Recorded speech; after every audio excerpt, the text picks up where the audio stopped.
Alberto Carlos, muito obrigado. Agora vamos passar a palavra ao senhor Gustavo Franco, que é bacharel e mestre em Economia pela Pontifícia Universidade Católica do Rio de Janeiro, com MBA e PhD pela Universidade de Harvard, foi presidente do Banco Central do Brasil, durante o período em que esteve no serviço público, teve participação decisiva na formulação, operacionalização e administração do Plano Real. Foi professor e pesquisador do Departamento de Economia da PUC do Rio de Janeiro e consultor de diversas organizações públicas e privadas, nacionais e estrangeiras. Participa de diversos conselhos de administração e consultivos e escreve regularmente para jornais e revistas. Tem 10 livros publicados e mais de uma centena de artigos acadêmicos. É com muito prazer que passo a palavra ao senhor Gustavo Franco. Obrigado.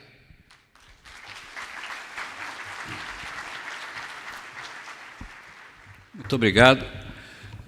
Eu queria, em primeiro lugar, agradecer ao IEE a oportunidade de retornar aqui. Faz muitos anos que eu vim a primeira vez ao fórum. Desde então, tenho vindo de forma irregular, mas sempre entusiasmado, sempre impressionado com a mobilização que é possível fazer apenas no Rio Grande. Apenas o Rio Grande foi capaz de produzir o IEE do jeito que ele existe, que é um modelo que, quiçá, seja possível reproduzir pelo país para que as ideias que aqui se professa possam repercutir mais por aí. Isso é muito necessário. Alguém falou ontem, usou a expressão um debate plural. Eu, na verdade, quando convidado para este painel, recebi a notícia de que iria fazer um debate com o senador Luiz Mercadante, que infelizmente não pôde comparecer. Vinha preparado para um diálogo que seguramente será mais ríspido do que eu vou ter com os meus colegas de painel, mais rico, mais interessante. Tive muitos diálogos com o senador Mercadante no Senado, que era o alçapão dele. Aqui a situação talvez fosse um pouco diferente. Mas é uma pena que ele não esteja. Algumas das coisas que eu vou dizer, de alguma maneira, vão estar dirigidas a ele. Eu pensei em colocar um objeto assim para representá-lo, mas isso não seria justo.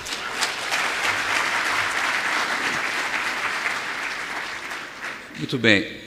Eu tenho 20 minutos e um assunto monumental, que é a crise financeira.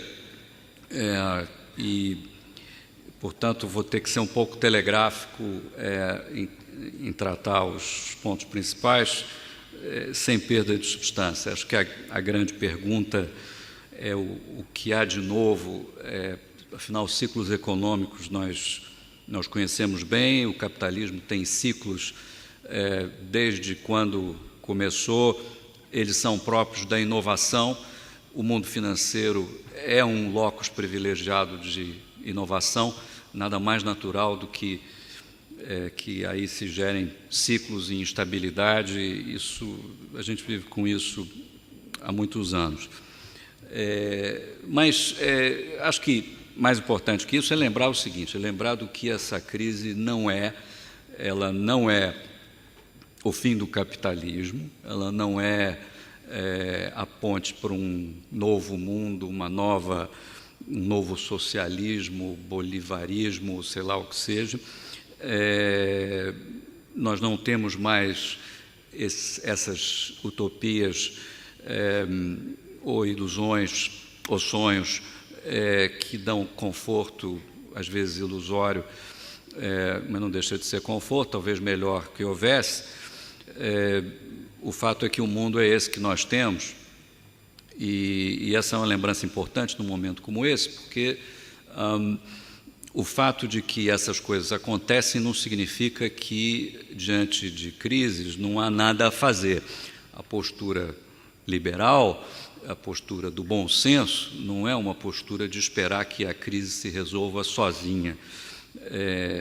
Acho que, pelo contrário, pessoas que, como eu, e são muitos aqui nessa sala, que acreditam no Estado de Direito, na liberdade, o tema desse encontro, na economia de mercado e na democracia, sabem muito bem, isso foi bem repetido aqui, que esses valores não caem do céu, por mais naturais que eles pareçam quando deduzidos de forma abstrata do que seria a boa convivência entre seres humanos. Esses valores são sempre conquistados, são resultados da ação humana, resultados do intervencionismo. E daí os paradoxos que essa crise vem trazendo. O doutor Roberto Tivita, ontem, quando falou de liberdade de imprensa, enfatizou bem o aspecto que a liberdade de imprensa, como qualquer outra liberdade, é resultado de ação humana, de conquista, de levantar da cadeira e fazer coisas. Portanto, é preciso ter claro que democracia, economia de mercado, Estado de Direito são construções nossas, são instituições que sempre dão muito trabalho de construir, porque frequentemente nascem erradas ou são pervertidas a partir de propósitos, de evoluções históricas que as encaminham por uma direção equivocada. Do ponto de vista de democracia e liberdade, as histórias são conhecidas. Vou me concentrar em observações sobre como a moeda, uma instituição fundamental para a economia de mercado e para o horizontalismo, para o tratamento equânime das pessoas no mundo da economia, essa instituição, a moeda, foi muito pervertida no Brasil para que ela fosse colocada a serviço de um projeto político, de uma maneira de organização social que nos levou a um beco sem saída em algum tempo.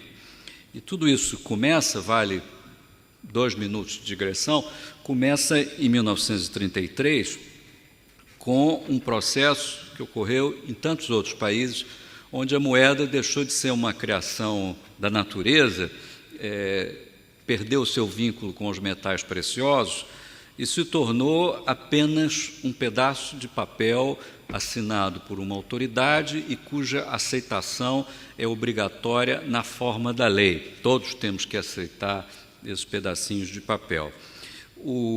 Este momento da história da humanidade, quando a moeda passa a ser criatura do homem e não mais da natureza, é um momento fundamental. Para nós foi 1933. Esse é um momento onde um enorme poder é conferido às autoridades que assinam e fabricam esses pedaços de papel.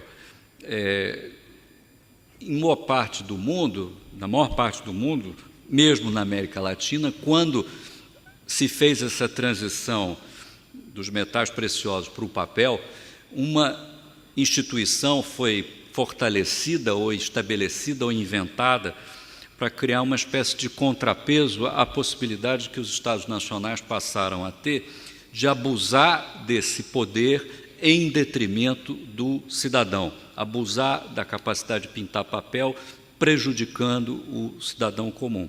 Essa instituição é o Banco Central. Não é que seja um quarto poder, é apenas uma instituição pública onde se fez a sede deste importante conflito de interesse entre o desejo de ter moeda estável de boa qualidade para todo mundo e os outros usos da moeda que o Estado pode fazer, legítimos e ilegítimos.